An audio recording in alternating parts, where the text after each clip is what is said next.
Welcome to an interview with Melissa Llarena, the podcast for executives who go after what they want with curiosity, creativity, and courage. Hi, I'm Melissa. I'm a career strategist, and I want to help you shift your focus from landing a job at a Fortune 500 company to finally figuring out how you can build your own billion-dollar career. Sounds good? Then keep listening. In this incredible interview, you will hear from David Meltzer. David is the co-founder of Sports Marketing and formerly served as CEO of the renowned Lee Steinberg Sports and Entertainment Agency, which happens to have been the inspiration for the movie Jerry Maguire. Now, I want you to listen for the key to David's success in life. Listen to this episode to better understand that it is by wishing well on others that you will receive, and to truly appreciate the magnitude of just how many others David would like to impact. Listen to his mission. His life's mission is to empower over 1 billion people to be happy. Enjoy this sneak peek into our conversation.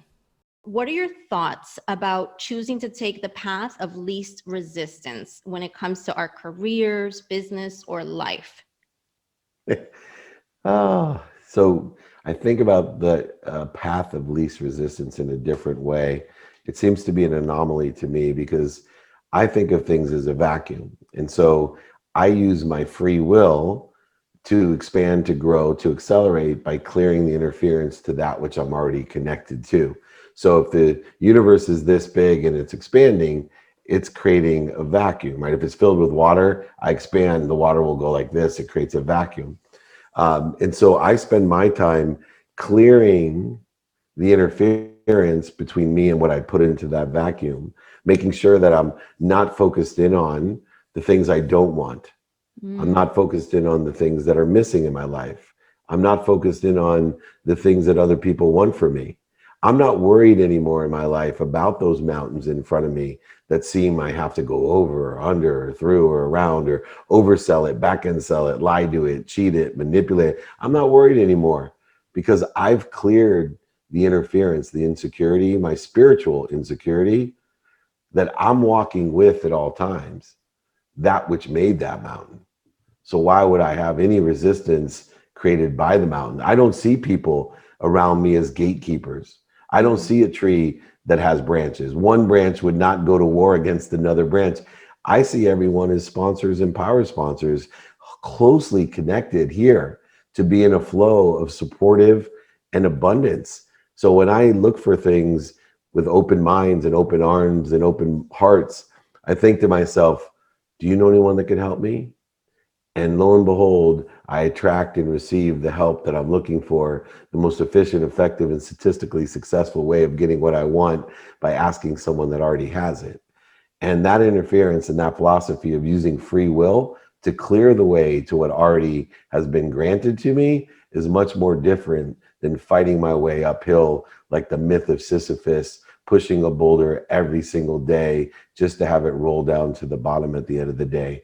My life is based off of a philosophy of plateauing and growing by utilizing all the resources and help that is already abundantly connected to me and through me and for everyone. And I think it's interesting to hear your perspective there because it's very positive. It's assuming that people want good for one another and they want to help. Where did that come from? Where did that philosophy come from for you? Yeah, for me, I was blessed. My mom, my grandmothers, my grandfathers, my aunts, my uncles, they lived by three different values that created an inspiration and in spirit. Number one, since I was a very young boy, I was taught to say thank you. Most powerful habit, just to say thank you before you go to bed and when you wake up. To be able to find the light, the love, and the lessons in everything. To be a seeker of good. not just a good person, but someone who finds the superpowers in everything and everyone, that has the ability to learn to love everything they do, to be able to create a universe of abundance. And so I was born into a family that taught gratitude as a religion. And then the second was forgiveness.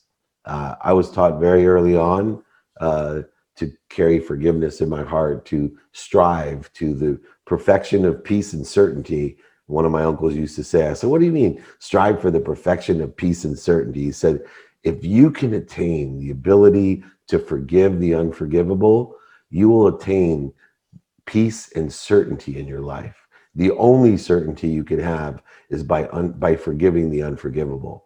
So pursue that. And then the third was the accountability, that I was in control of my own destiny, in the sense that everything that happened in my life, I attracted.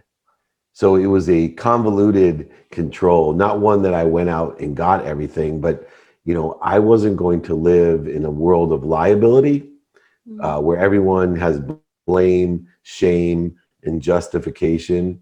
I was going to live in a world of accountability where I asked myself two simple questions. What did I do to attract this to myself? And what am I supposed to learn from it? Once again, pain is not a stop sign.